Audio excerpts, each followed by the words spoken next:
Men er det ikke lidt et dumt dristigt projekt, Thomas? Jo, det er det, men nogle gange skal man jo gøre noget for, at det bliver lidt sjovt.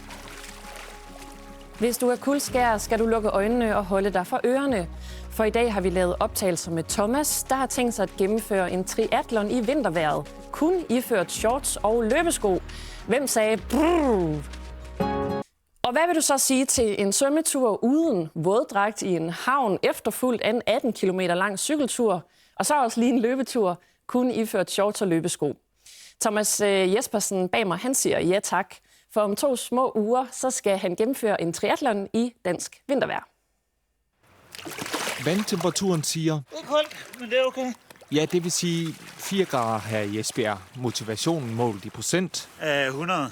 Og det er godt, for den 7. december vil Thomas Jespersen gennemføre en triathlon. Jeg glæder mig sindssygt meget, det bliver så vildt. 400 meter svømning i Maritim Center Esbjerg. Nu er jeg jo isvømmer, eller prøver at være det, så jeg synes jo, det er sjovt. Efterfulgt af 18 km cykling og derefter 4 km løb.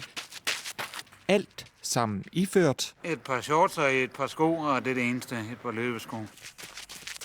Fordi jeg egentlig synes, det er sjovt at prøve, hvad kroppen kan, og bare udfordre mig selv. I dag blev det til en omgang svømning og lidt løbetræning. Det er dejligt. Ikke alt for koldt. Lidt som jeg plejer, så det går.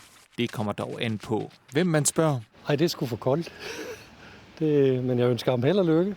Risikerer du ikke både sygdom og forfrysninger og hypotermi? Altså normalt, så bliver jeg ikke syg. Jeg har haft 2 sygedage på 8 år, så det går.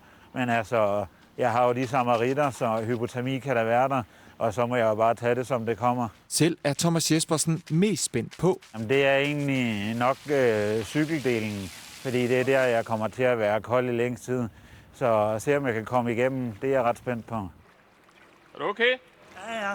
Og efter 106 eller 16. meter svømning i dag, kan han godt mærke vinterens komme. Det er koldt, men sjovt. Det er faldet noget temperaturen. Det kan du godt mærke. Får det dig til at tvivle på projektet? Nej, slet ikke. Slet ikke.